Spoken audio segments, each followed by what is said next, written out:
হুমকি দিচ্ছেন, তাকে ধমকি দিচ্ছেন, তাকে বলছেন যে এখান থেকে বাদ করে দিবেন, এটা করে দিবেন, এরকম কেন? মানে রাজনীতিবিদরা তাদের রাজনৈতিক কৌশল করবেন, রাজনীতি তারা বুঝতে চেষ্টা করবেন, কিন্তু আমরা জনগণ, আমরা যদি সেই কৌশল বুঝতে না পারি তাইলে আপনাদেরকে ঠিক বিশ্বাস করা আমাদের জন্য কঠিন হয়ে যাবে। যতই আপনি রাজনৈতিক কৌশল, রাজনীতিতে শেষ কথা বলে কিছু নাই সেটার কথা আপনি বলেন।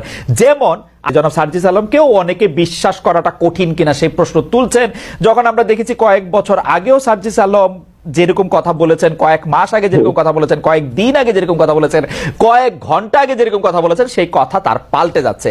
তিনি বঙ্গবন্ধু ৭ই মার্চের ভাষণ নিয়ে কথা বলছেন একরকম, তারপরে ছাত্রলীগ নিষিদ্ধের পক্ষে কথা বলছেন, যদিও তিনি এর আগে ছাত্রলীগ করেছেন। প্লাস তার উৎসাহে বা তার উদ্দীপনাতে আমরা দেখেছি যে মধুর ক্যান্টিনে দুজন অন্তত সমন্বয়কের উপস্থিতিতে দুটি গরু নিয়ে গিয়ে ছাত্রলীগের সাবেক প্রেসিডেন্ট এবং সাধারণ সম্পাদক এসেছে, এরকম স্লোগান দেওয়া হচ্ছে এবং তিনি খুব এটা এনজয় করছেন। পুরো ব্যাপারটাই যদি আমাদের একটু বলেন জনাব সার্জিস আলম, মানে রাজনীতিটা আসলে এখন কি, মানে যে সব কাজ বাদ দিয়ে প্রেসিডেন্টকে সরাই দিতে হবে, আরেকজন সমন্বয়ক গিয়ে বলবেন যে বিচারকদেরকে চা খাইতে পাঠাইতে হবে, অথবা বাদ দিয়ে দিতে হবে, অথবা আপনি ছাত্রলীগ নিষিদ্ধ করতে হবে ক্যাম্পাসে, মানে সব দায়িত্ব আপনারা নিজেদের মাথায় নিতেছেন কিনা জনাব সার্জিস আলম?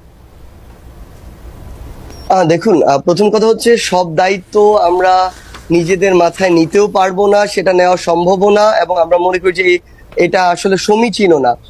আমি কমেন্ট যদি না করতাম তাহলে আমাদেরকে বলা হতো কেন কমেন্ট করতে। জনাব আলম, আমরা জিনিসগুলো হয়তো জনাব আলম আমরা মোটামুটি আমি যদি জাস্ট এটাকে শেষ করি, না না আমি একটু বলি, এটাকে শেষ করি, ঘুরে দাঁড়াতে হবে, আমরা একটু মুভ ফরওয়ার্ড করি, আমরা একটু মুভ ফরওয়ার্ড করি, রাজপথে ধীরে ধীরে এক দফার দিকে যাই, এবং আমরা এই কথাগুলো আমরা প্রতিদিন মাধ্যমে শেষ হয়, এই কথাগুলো আমরা প্রতিদিন শুনি, পড়ি, শুনতে ভালোও লাগে, কিন্তু সময় একটু কনস্ট্যান্ট আছে। আমি সোজা প্রশ্নে আসি।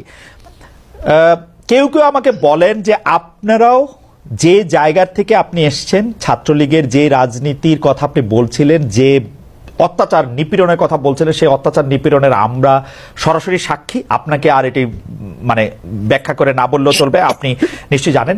কিন্তু আপনারাও কি এখন ছাত্রলীগের সেই জায়গাটাই দখল করেছেন কিনা? আপনারাই কি এখন একটা শোডাউন ভিত্তিক একটা জায়গায় আপনারা নিজেদেরকে দেখতে চান কিনা? সেই জন্য যত রকম মানে আপনাকে দেখা যায়, আপনি বা হাসনাত বা নাহিদ বা মাহফুজ এত চমৎকার করে কথা বলেন, কিন্তু অন্য সময় দেখা যায় যে আপনারা প্রায় একে হুমকি দিচ্ছেন, তাকে ধমকি দিচ্ছেন, তাকে বলছেন যে এখান থেকে বাদ করে দিবেন, এটা করে দিবেন, এরকম কেন? মানে এই শোডাউনের একটা প্রক্রিয়া কিন্তু আপনারা চালু রেখেছেন, মানে এটা কেন?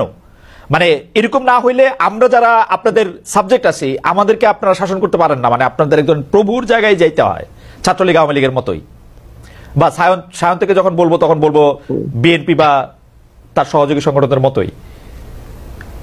দেখুন, এই জায়গায় একটি কথা বলি, সেটি হচ্ছে যে আমরা আসলে 5ই অগস্টের অভ্যুত্থান পরবর্তী সময়ে একদম লম্বা একটা সময় ধরে ইভেন আজকের দিন পর্যন্ত আমাদের বিভিন্ন দিক থেকে আমাদের চক্রান্তের গন্ধ আসে, বিভিন্ন দিক থেকে বিভিন্ন নাশকতার বিভিন্ন রকমের যে